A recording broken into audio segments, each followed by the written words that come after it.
mi reino no es de aquí. Pilato le dijo, entonces tú eres rey. Jesús le contestó, tú lo dices, soy rey. Yo para esto he nacido y para esto he venido al mundo, para dar testimonio de la verdad. Todo el que es de la verdad, escucha mi voz. Palabra del Señor. Gloria a ti, Señor Jesús. Hoy celebramos la solemnidad de Cristo Rey, una fiesta que llena nuestro corazón de alegría porque proclamamos la realeza de Cristo, pero que también nos recuerda a tantos mártires que murieron por defender esa realeza y que tenían en su boca sus últimas palabras diciendo viva Cristo Rey y añadiendo perdónales Señor, para que Dios perdonara a los que les mataban. Algunos de ellos murieron en medio de terribles torturas. Pienso en los mártires cristeros de México o en los mártires de los comunistas y socialistas en España. Pero esta fiesta de Cristo Rey y este mensaje de este año tiene una característica especial y para entenderla bien hay que hacer un poquito de historia. ¿Quién era Poncio Pilato? Era el gobernador de Judea. Judea nunca fue fácil, nunca. No solo porque era una provincia levantisca, siempre buscando la independencia, seguramente en eso no era la única, sino porque los judíos que estaban por todo el Imperio Romano y también estaban en el imperio enemigo de los romanos, como era el Imperio Persa. Es decir, los judíos habían establecido una red extraordinaria de comercio y también de banca en todo el imperio. Así que la provincia de Judea, a pesar de su pequeñez y de que en sí misma no era de una gran riqueza, sin embargo era muy importante para el Imperio Romano. Y por eso esa provincia tenía un gobernador especial que normalmente era alguien nombrado de la confianza del emperador, en este caso el emperador Tiberio.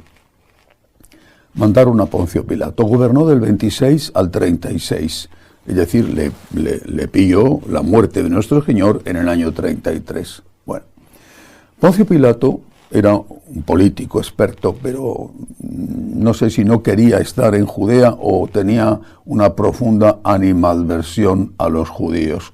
Se estrenó muy mal, porque nada más llegar, muy poco después, en la Torre Antonia, que era el lugar donde estaba el cuartel general de los romanos en Jerusalén, allí colocó unos estandartes con una efigie del emperador, y eso para los judíos era una ofensa intolerable, porque habían llegado a un acuerdo con el emperador de que no iba a haber ninguna imagen pública en la ciudad.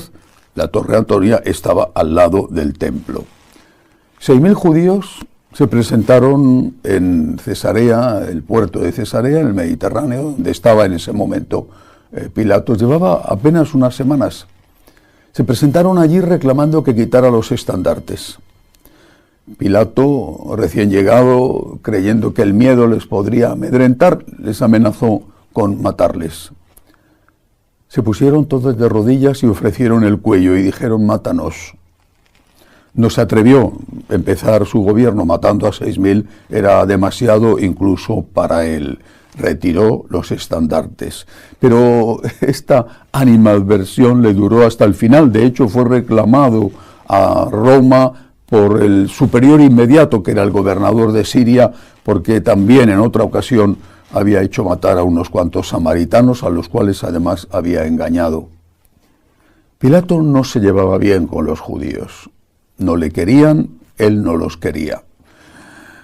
Y eso creo que sirve para entender el por qué trata así a Jesús. Él quiere que nuestro Señor le sirva de excusa para dividir a los judíos. Se lo pusieron en bandeja. Los judíos que ofrecen al gobernador, al representante de Roma, a su rey, ellos dicen, se está proclamando rey, le ofrecen a su rey para que le maten. Era estupendo. pero si le mata, se acaba la división. Lo que a Pilato le interesaba no era matar al rey de los judíos, sino que los judíos que estuvieran divididos entre ellos por si Jesús era rey o no era rey. Los temas teológicos a Pilato no le interesaban en absoluto. Quizá era algo filósofo y pertenecía a la corriente de los cínicos. Hasta ahí podía llegar. Era un hombre político, era un hombre de Estado. Le interesaba la división entre los judíos, y que los judíos le pidan que maten a su rey significaba que había otros judíos que estaban a favor de ese rey. Quería la división, no quería matar a Jesús. Pero no porque Jesús le cayera bien o porque su mensaje teológico, porque le interesaba la división del pueblo judío. Podía haberle indultado, lo intentó, pero ¿por qué no lo hizo?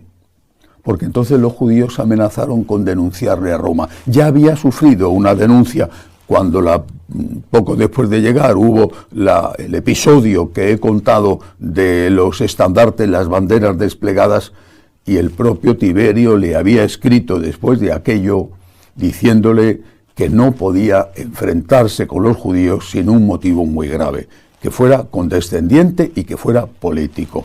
Una denuncia ante Tiberio le podía costar a Pilato la cabeza. No podía permitirse ese lujo. Si bien le interesaba la división de los judíos, lo que no le interesaba era que los propios judíos le denunciaran al emperador diciendo que estaba de parte de un judío que se proclamaba rey, porque podía ser acusado de traición. Sin esto es muy difícil entender qué es lo que pasó. Jesús inocente, Jesús el Hijo de Dios, pero Jesús que muere no solo por una causa religiosa, para los judíos era un blasfemo porque se proclamaba Dios, sino que muere por una causa política.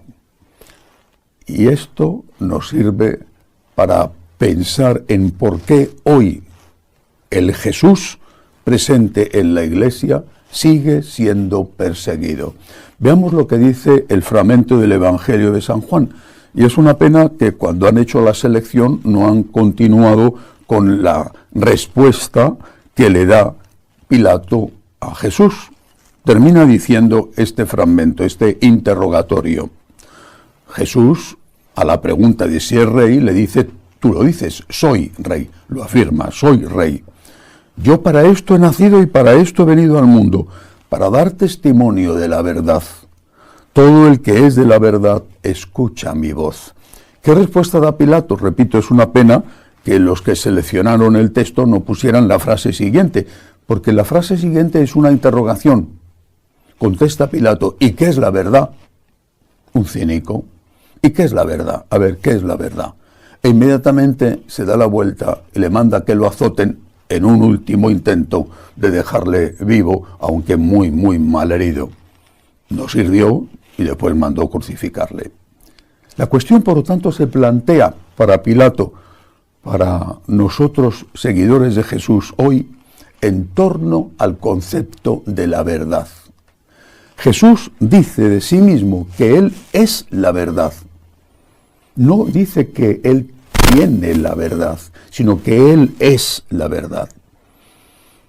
Él es la verdad y ha venido al mundo para enseñar la verdad, no para enseñar su verdad, más o menos valiosa que otra, sino para enseñar la verdad.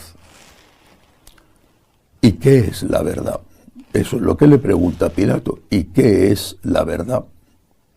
¿Merece la pena dar la vida por la verdad cuando este tiene su verdad, el otro tiene la suya, el otro tiene la suya? ¿Merece la pena dar la vida? Decía Benedicto XVI, cuando era todavía profesor de teología y más tarde prefecto de doctrina de la fe, decía que lo más molesto para los demás del cristianismo, del catolicismo, lo más molesto es la pretensión abierta, descarada, pública, de poseer la plenitud de la verdad. Si nosotros nos conformáramos con decir Yo tengo una verdad, tú tienes la tuya. Los musulmanes tienen su cuota de verdad, los budistas tienen su cuota de verdad, los ateos tienen su cuota de verdad, todo el mundo tiene un poquito de la verdad. ¿Para qué nos vamos a pelear? ¿Para qué vamos a discutir? Tú tienes la verdad, el otro tiene la suya, cada uno con la suya, y todos tranquilos. Nadie es superior a nadie.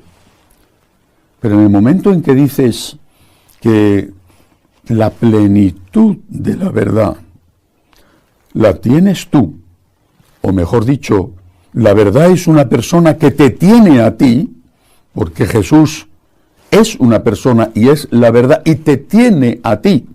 Tú no tienes a Jesús, Él te tiene a ti, porque te ha creado y porque te ama y porque tú libremente te has hecho seguidor suyo, incluso esclavo suyo por amor a Él. Cuando tú dices que la plenitud de la verdad está en Cristo, porque es la verdad plena, y cuando dices que esa plenitud de la verdad está en la Iglesia Católica, a partir de ahí eres un fascista, eres un intransigente, no eres ecuménico, eres un intolerante, eres un provocador, un anticonciliar o lo que quieras decir. Todo eso nos lo dicen continuamente. ¿Qué hizo Jesús? Cuando se establece este diálogo, Jesús sabe lo que va a pasar, lo sabía desde mucho antes. Y no dice, bueno, hombre, no te pongas así, Pilato, vamos a ver si nos ponemos de acuerdo, que los judíos, los sacerdotes judíos tienen su verdad, yo tengo la mía, tú tienes la tuya, a ver, no merece la pena llegar al enfrentamiento y sobre todo no merece la pena que me cortes el cuello por una cosa así. Y no es eso lo que dice. Sus frases son muy claras, ya antes había dicho, lo recuerda el propio San Juan en el Evangelio, yo soy el camino, la verdad y la vida. Nadie va al Padre si no es por mí. Nadie va al Padre. Nadie va al Padre. Nadie va a Dios. Pero ¿por qué no leemos con claridad lo que es tan claro? Nadie va a Dios si no es por mí. Es decir, los otros caminos van a donde vayan, pero no van a Dios. Nadie va al Padre si no es por mí. Pues es que resulta clarísimo. El Señor lo dice con toda claridad y sin embargo seguimos echando humo a la palabra luminosa de Cristo. En este caso le dice, soy rey. Yo para esto he nacido, para esto he venido al mundo, para dar testimonio de la verdad. Todo el que es de la verdad, escucha mi voz. Para esto he nacido, para dar testimonio de la verdad. Es decir, las palabras de Jesús, la enseñanza de Jesús, es una forma de salvarnos, lo mismo que es salvación, morir en la cruz. Jesús Maestro es Dios amor. Cuando Jesús enseña, nos está salvando. Cuando Jesús te dice esto está bien y esto está mal, la verdad es que hay un solo Dios y tres personas distintas. La verdad es que hay vida eterna. La verdad es que hay juicio. La verdad es que Dios es misericordia. La verdad es que el que pide perdón a Dios lo recibe. La verdad es que ese pan y ese vino consagrados son su cuerpo y su sangre. Es decir, el mensaje dogmático y el mensaje moral de Jesús es la verdad. Y esto es salvación. El Maestro te salva cuando te enseña y el Maestro te salva cuando muere en la cruz por ti. No podemos traicionar a Cristo negando que Él es la verdad. No podemos traicionarle diciendo que cualquiera puede ir al Padre por cualquier camino sin necesidad de Cristo. Nadie va al Padre si no es por mí. Yo soy la palabra que da la verdad. Soy el camino, la verdad y la vida. Cristo es nuestro Rey. Hoy lo proclamamos. Cristo es nuestro Rey. Por encima de Cristo, En la Iglesia Católica no hay nadie. Esto le podrá molestar a algunos, pero esta es la verdad. Por encima de Cristo, en la Iglesia Católica no hay nadie. Al que no le guste, pues lo tiene muy sencillo, que se vaya de la Iglesia.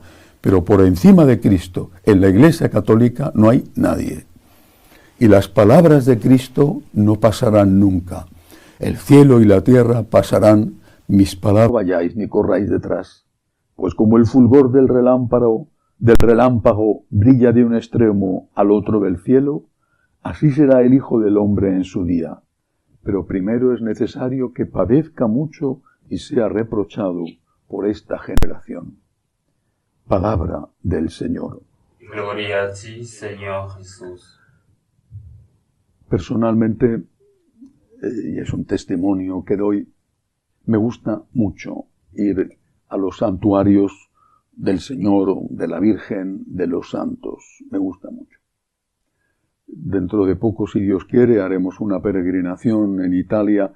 Ya están todas las plazas llenas, son 200 personas inscritas para visitar los santuarios donde han ocurrido milagros eucarísticos.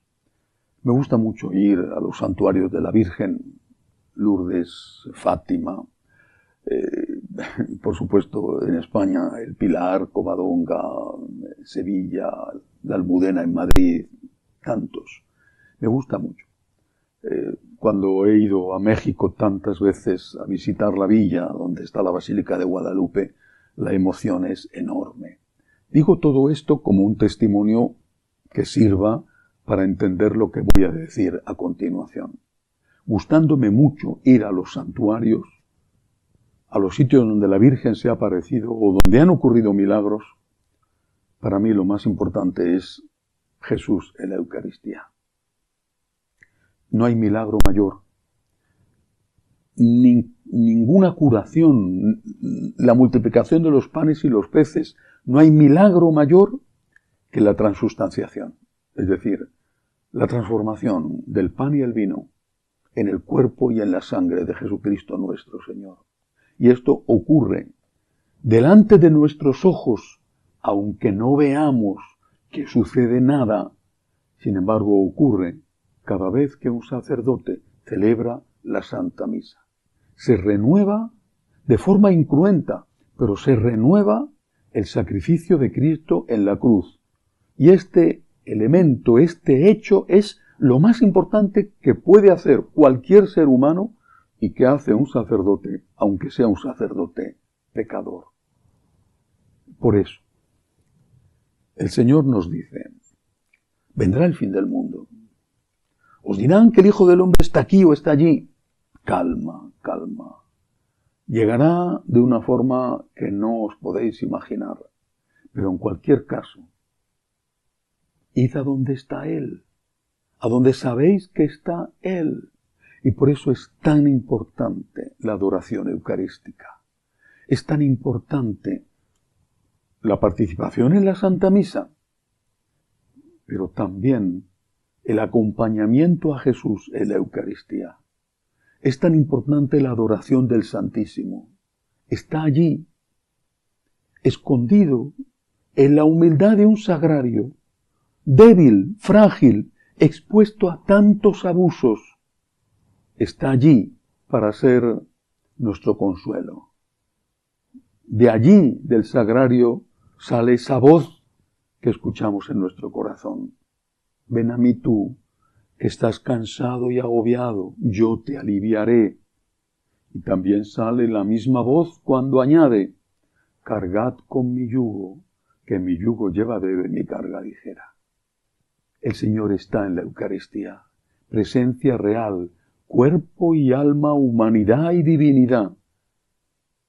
La persona de Cristo, la persona divina de Cristo, la segunda persona de la Santísima Trinidad, con la naturaleza divina que comparte con el Padre y el Espíritu y con la naturaleza humana que asumió en el vientre de la siempre Virgen Inmaculada María.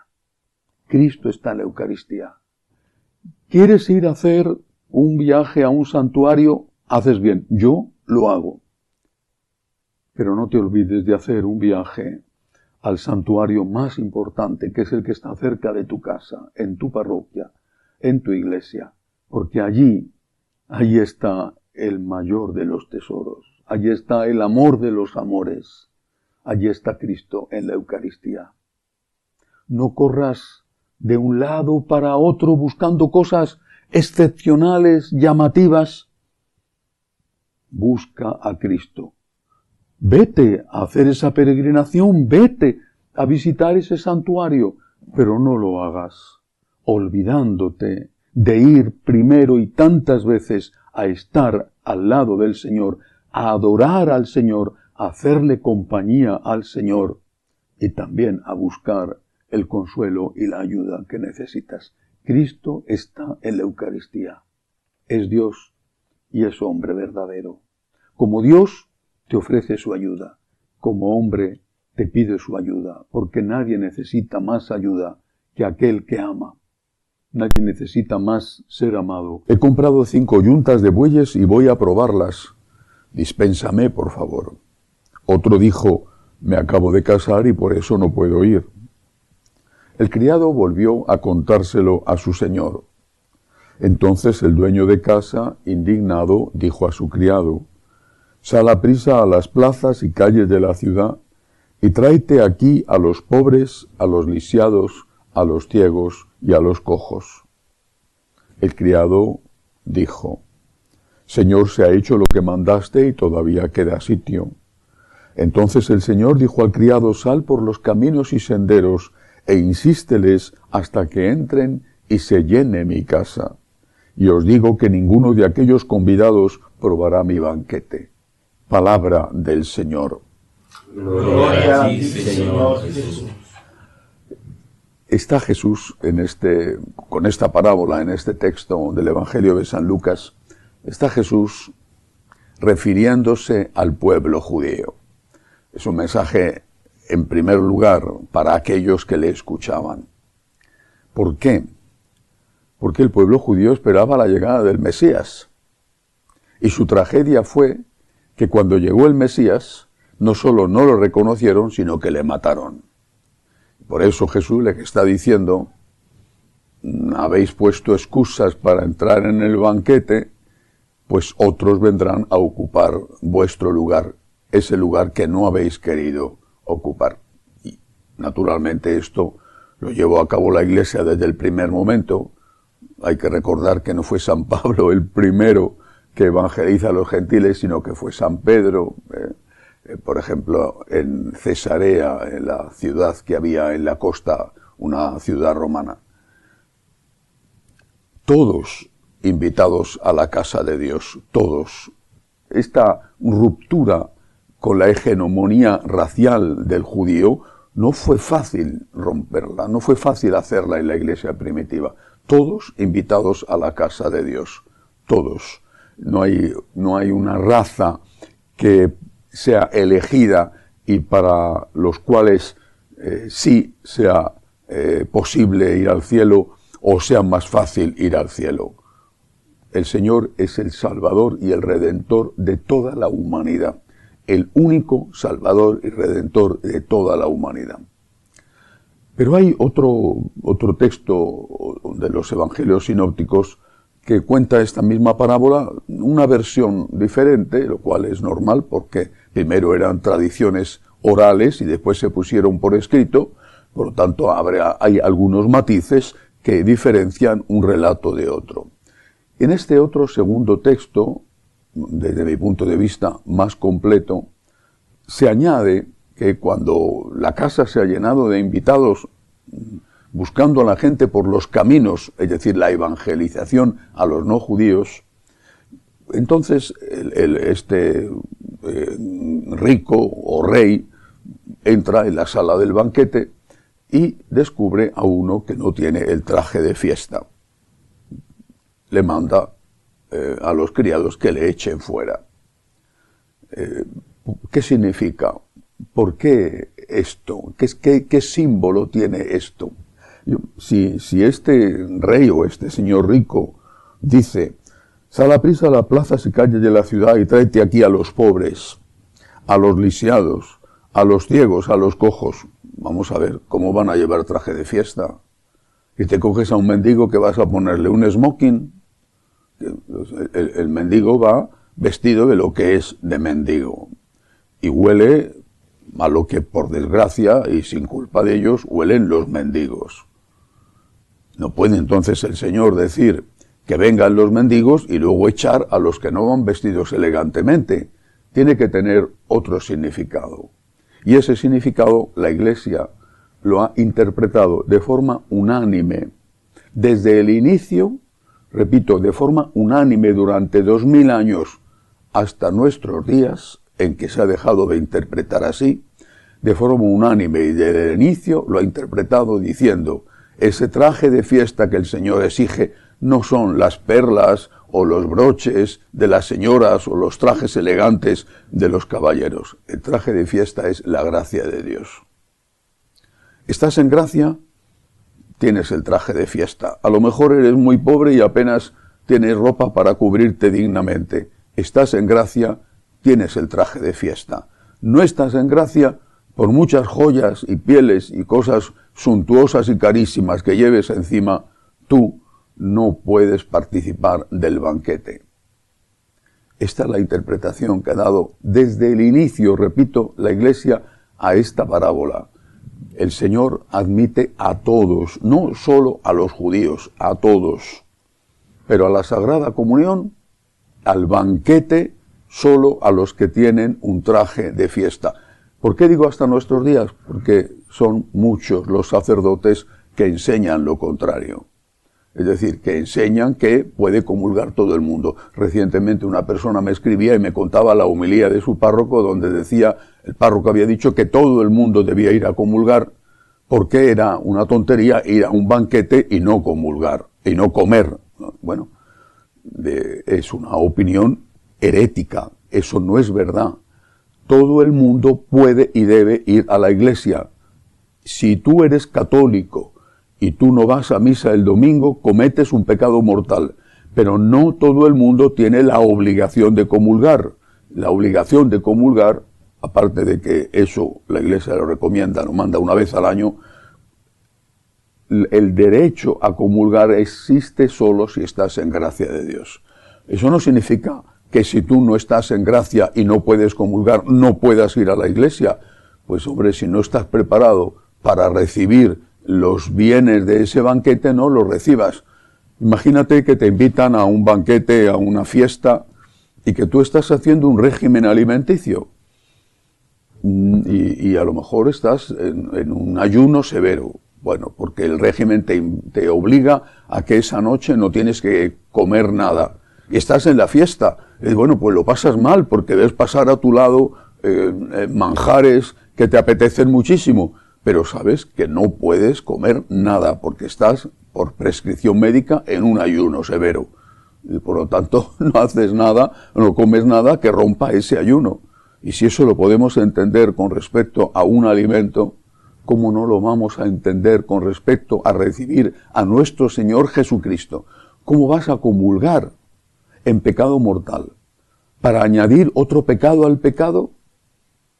¿Para añadir una ofensa más porque te apetece a aquel Señor que te ha dado su cuerpo y su sangre para tu ayuda y que solo te ha puesto esta condición, que estés en gracia de Dios? Si estás enfadado con Él, ¿cómo vas a darle un abrazo? Vete primero a reconciliarte con tu hermano y luego vuelve a presentar tu ofrenda. Pide perdón primero y una vez reconciliado con Dios, perfectamente eres muy bienvenido al banquete. Insisto, la doctrina de la Iglesia, desde hace 2000 años hasta nuestros días, en que tantos la están cambiando heréticamente, la doctrina de la Iglesia es clarísima. Todo el mundo, todo católico bautizado, tiene el deber de ir a misa el domingo, salvo situaciones evidentemente que le impidan ir, por ejemplo, una enfermedad o lo que hemos pasado hace unos años, la enclaustración en las casas debido a la epidemia del COVID. Todo católico tiene el deber de ir a misa el domingo, y si no va a misa el domingo, comete un pecado mortal. Estando en misa, puede comulgar todo católico que está en gracia de Dios. Esta es la enseñanza de la Iglesia. El Señor ha acogido en su casa a todos, todos, todos,